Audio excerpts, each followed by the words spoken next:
Hello दोस्तों, स्वागत है आप सभी को famous education academy YouTube channel पर। हम लेकर आए हैं railway group D previous year question 2018 का। 2018 में जो पूछा गया था मैथ के प्रश्न वो लेकर हम आए हैं, ठीक है, जो आने वाले ग्रुप डी के लिए बहुत ही महत्वपूर्ण है। ग्रुप डी के एग्ज़ाम में इसी से पूछा जाता है, मतलब पहले जो पूछा गया है प्रश्न उसी से किसी न किसी शिफ्ट में ज़रूर मिल जाएंगे। तो ठीक है, तो जो भी चैनल पे नए हैं चैनल को सब्सक्राइब कर लीजिए। जब भी हम अगला वीडियो लाएंगे तो सबसे पहले नोटिफिकेशन आपको चला जाएगा। तो चैनल को सब्सक्राइब करना ना भूलें, चैनल को सब्सक्राइब ज़रूर कर लीजिए ताकि अगला वीडियो आपको सबसे पहले मिल जाए। तो चलो शुरुआत करते हैं पहला प्रश्न से। पहला प्रश्न में कहा गया है कि एक वस्तु को 1200 रुपये में बेचा जाता है और उसमें 20% लाभ होता है, तो वस्तु का क्रय मूल्य क्या है। ठीक है, ये जितने भी प्रश्न है ये आरआरबी ग्रुप डी यानी 2018 में पूछा गया है।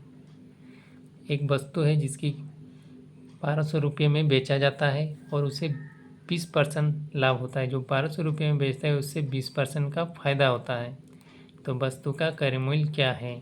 ठीक है, 20% लाभ होता है मतलब 100% में अगर 20% निकालेंगे तो 20 रुपया, टोटल कितना 100 और ये 20 120 रुपया हुआ। ठीक है, 100 प्लस 20 120 रुपया हुआ। तो 120 रुपया किसके बराबर लिख सकते हैं, 1200 के बराबर। 120 बराबर 1200 के बराबर।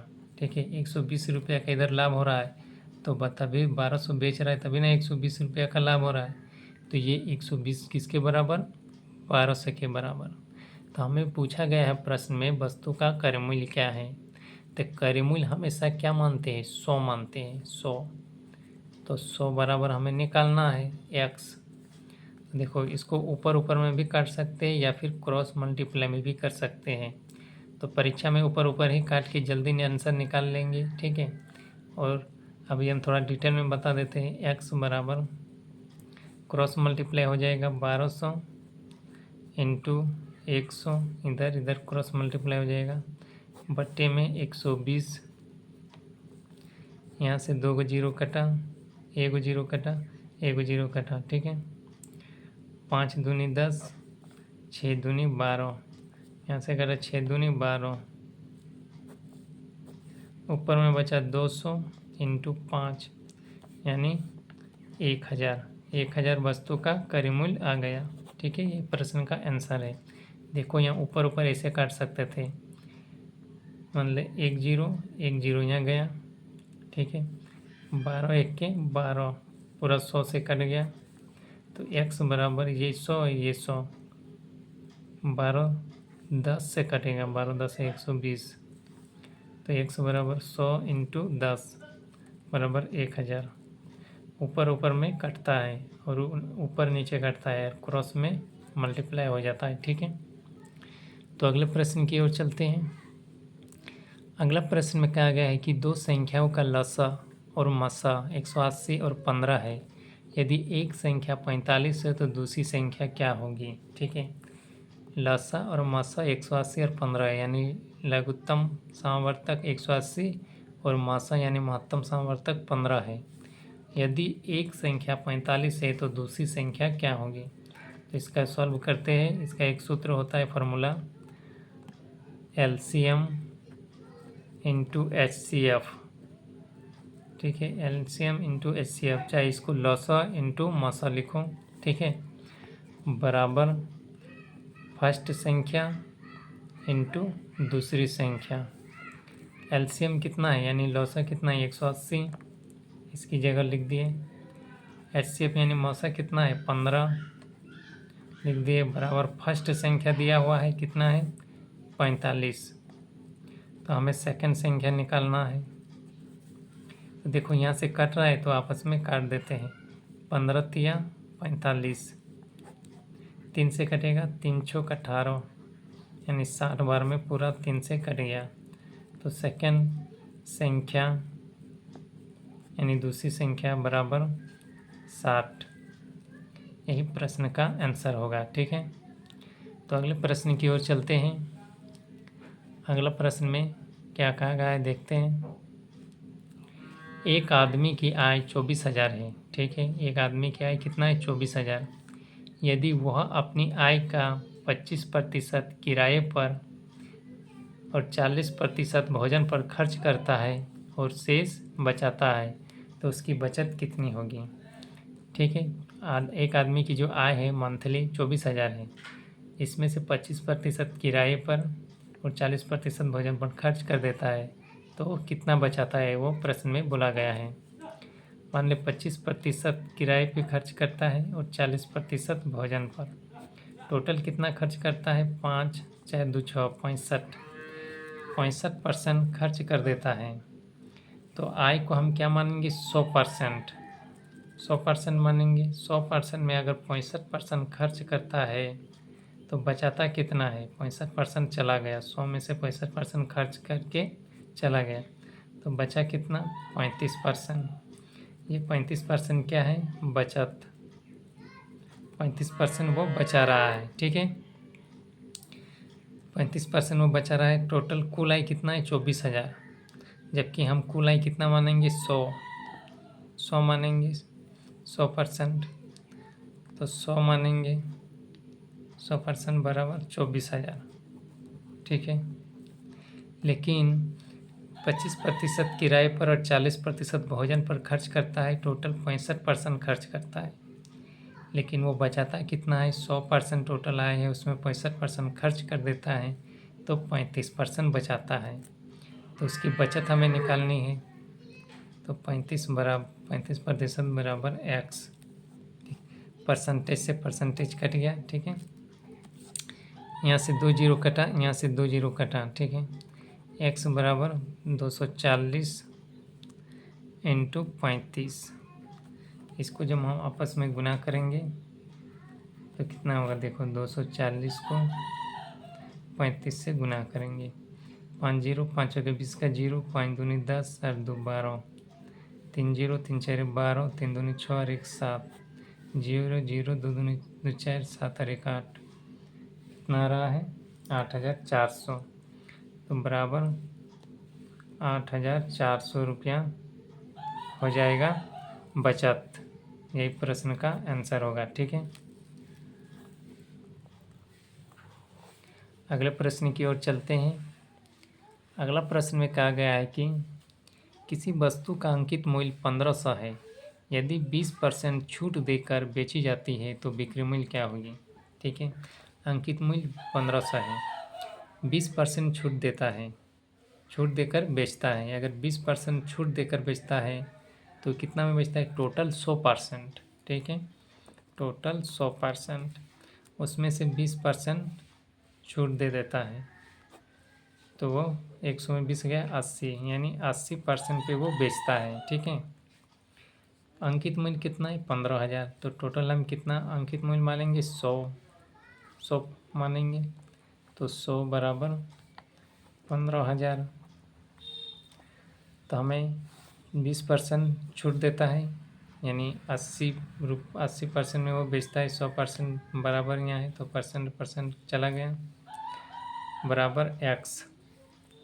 ठीक है, तो अब क्रॉस मल्टीप्लाई कर देते हैं। x बराबर 15,000 इंटू 80 डिवाइड बाई 100।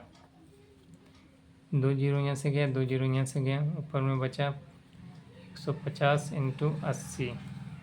ठीक है, तो बराबर हो जाएगा इसका 150 को 80 से मल्टीप्लाई करेंगे तो आ जाएगा 12,000। ठीक है, 12,000 इस प्रश्न का आंसर होगा। ठीक है, तो अगले प्रश्न की ओर चलते हैं। ये बहुत ही महत्वपूर्ण प्रश्न है, इसको प्रैक्टिस करना ना भूलें। हो सकता ग्रुप डी में इससे ही पूछा जाता है, पूछा कि जब प्रश्न रहता है ना सेट, उससे ही पूछ दिया जाता है। तो चलो इस प्रश्न को देखते हैं। दो संख्याओं का औसत 20 है। यदि एक संख्या 25 है तो दूसरी संख्या क्या होगी? ठीक है, मान ले दो संख्या का औसत 20 है तो कुल संख्या क्या होगी? कुल संख्या 2 इंटू 20 बराबर 40। तो एक संख्या 25 है, तो दूसरी संख्या क्या होगी? दूसरी संख्या बराबर 40 में 25 माइनस कर देंगे, तो 10 में 5 जाने से 5, 3 में 2 जाने से 1, 15। यही आंसर होगा। ठीक है, तो अगले प्रश्न की ओर चलते हैं। अगला प्रश्न में कहा गया है किसी राशि पर 2 वर्ष का साधारण ब्याज 360 है और वार्षिक ब्याज की दर 12% है, तो मूलधन कितना होगा? देखो, हम पिछले जो ब्याज के चैप्टर पढ़ाए थे तो उसमें बताए गए थे कि मूलधन को हम 100% मानेंगे। मूलधन को हम 100% मानेंगे। अगर प्रश्न में मूलधन दिया है तो पर भी हम यहाँ 100% मानेंगे, यानी 100 बराबर मूलधन के बराबर। ठीक है, और RT बराबर क्या होता है? RT यानी रेट इनटू टाइम बराबर होता है साधारण ब्याज के बराबर। ठीक है, RT बराबर साधारण के ब्याज के बराबर। तो यहाँ पर R कितना है? 12 और T कितना है? 2, तो कितना हो जाएगा? 24। तो ये 24 किसके बराबर हो जाएगा? साधारण ब्याज के बराबर। ठीक है, तो 24 बराबर साधारण ब्याज कितना है? 360। हर प्रश्न में ऐसा ही होता है, RT बराबर साधारण ब्याज और 100 बराबर मूलधन के बराबर। ठीक है, तो 24 बराबर 360। तो हमें मूलधन निकालना है, तो मूलधन को क्या मानते हैं? 100 बराबर x। ठीक है, अब क्रॉस मल्टीप्लाई कर देते हैं, तो x बराबर 360 इंटू 100 बटे में 24।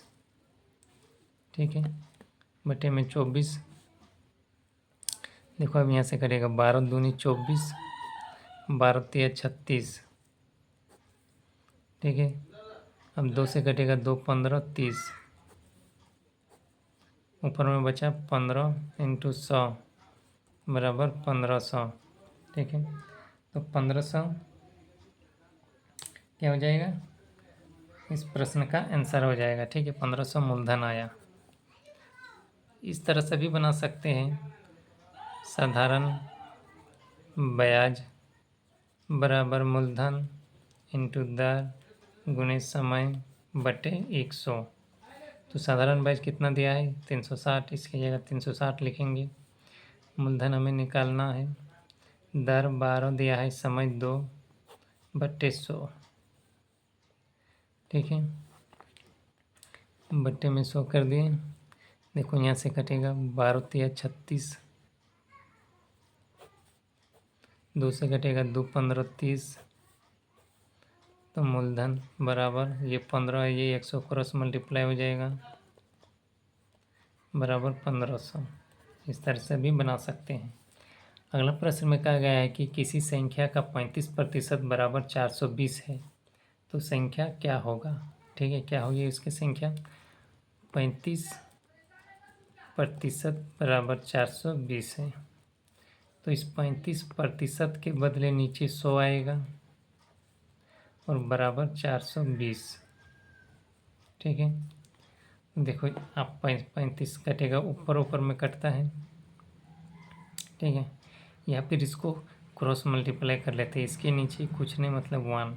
ठीक है, तो बोल रहे संख्या क्या होगी? ठीक है, तो संख्या को हम x माने हैं। ठीक है, तो क्रॉस मल्टीप्लाई करेंगे जब, तो 420 इंटू 100 बट्टे में 35 आ जाएगा। अब करते 7 5 35 और 7 चौक 42, कट गया 7 से, फिर 5 से कटेगा 5 12 60।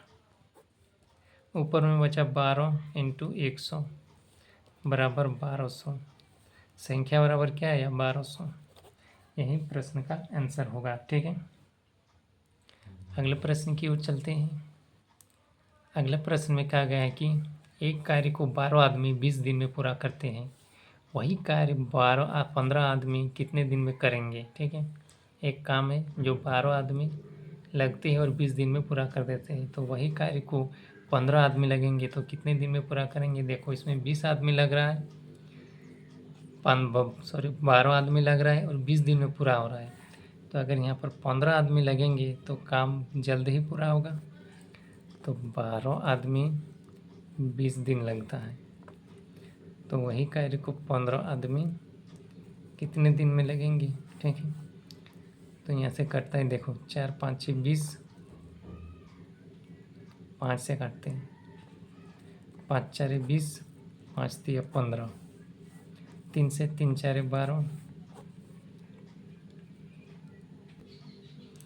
3 4 12 कटिए तो डी बराबर क्या बचा, 4 × 4 बराबर 16 दिन। 16 दिन लगेंगे 15 आदमी अगर लग जाएगा काम में, तो यही प्रश्न का आंसर आ गया। अगले प्रश्न की ओर चलते हैं। अगला प्रश्न में क्या गया, यदि एक वस्तु को 20% हानि पर बेचा जाए और उसका बिक्री मूल्य 480 है तो वस्तु का क्रय मूल्य क्या है। ठीक है, अगर टोटल 100% है, टोटल 100% में 20% अगर हानि पर बेचा जाता है, 20% हानि पर बेचा जाता है यानी 80 रुपये में वो बेच रहा है। ठीक है, टोटल 100% में अगर 20 चला गया तो 80 बचा ना, तो 80 रुपये में वो बेच रहा है। ठीक है, तो ये 80 किसके बराबर हो जाएगा, बिक्री मूल्य के बराबर, 480 के बराबर।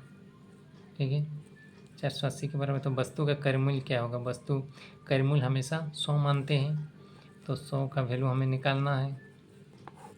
तो x बराबर क्रॉस मल्टीप्लाई हो जाएगा, 480 × 100 डिवाइड बाई 80, इस तरह क्रॉस मल्टीप्लाई हो जाएगा। ठीक है, यहाँ से देखो 1 0 0, 8 6 48, ऊपर में बचा 6 × 100 यानी 600 रुपया वस्तु का क्रय मूल्य हो गया। यही प्रश्न का आंसर हुआ। ठीक है, तो अगले प्रश्न की ओर चलते हैं। अगला प्रश्न में क्या कहा गया है, ए और बी की आयु का अनुपात 4:5 है, यानी ए का 4 बी के 5 है, और उनकी आयु का योग 72 है। उनकी आयु का योग 72 है, यानी उनका जो आयु का योग है यानी जोड़ है 72 है। तो ए की आयु क्या है, तो चलो इसको सॉल्व करते हैं। ए अनुपात बी बराबर कितना है, इसका आयु का अनुपात 4:5। ठीक है, 4:5,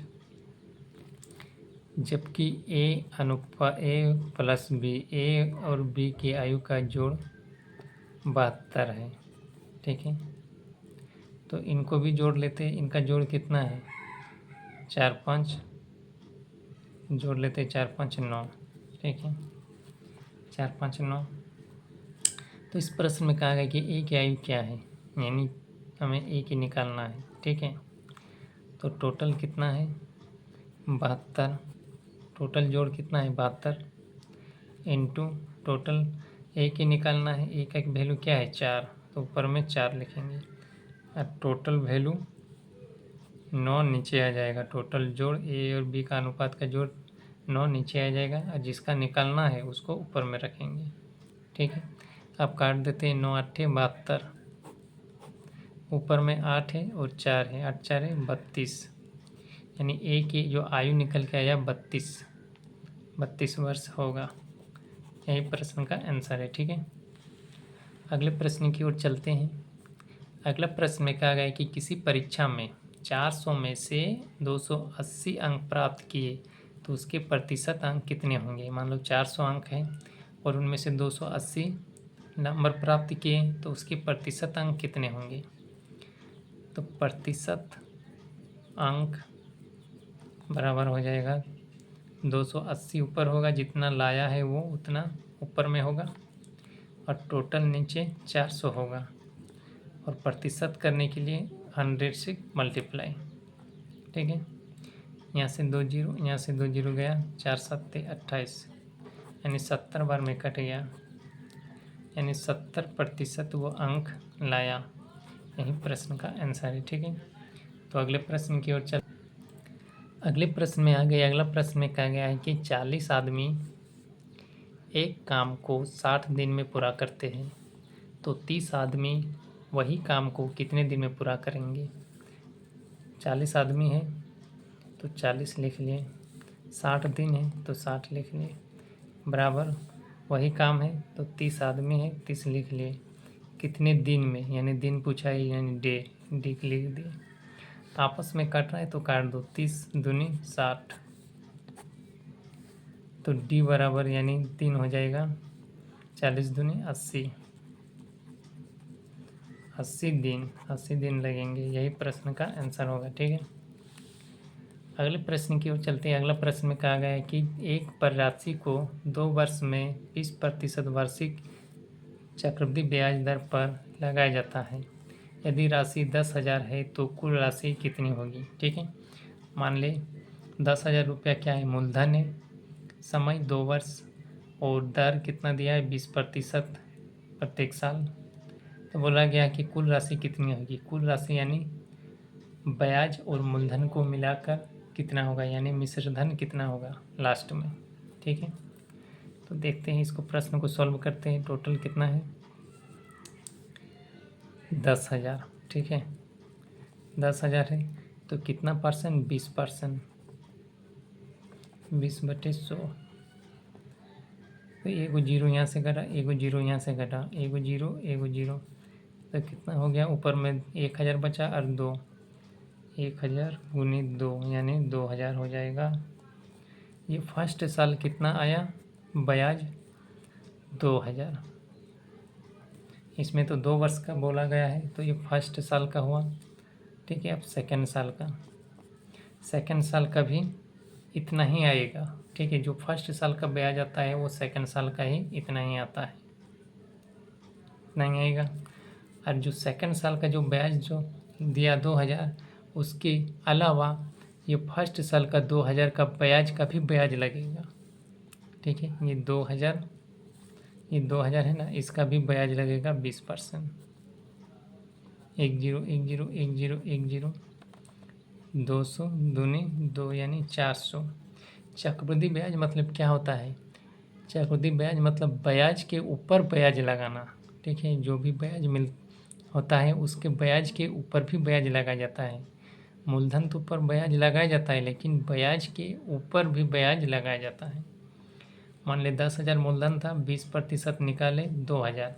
फर्स्ट साल का 2,000 ब्याज हुआ, दूसरा साल का भी 2,000 ब्याज हुआ, और दूसरा साल का जब 2,000 ब्याज जमा करेगा तो फर्स्ट साल का 2,000 जो ब्याज है उसका भी ब्याज लगेगा। ठीक है, तो फर्स्ट साल का ब्याज कितना हुआ, 400, तो यहाँ 400 लिख दिए। ठीक है, देखो अब इसको जोड़ते हैं।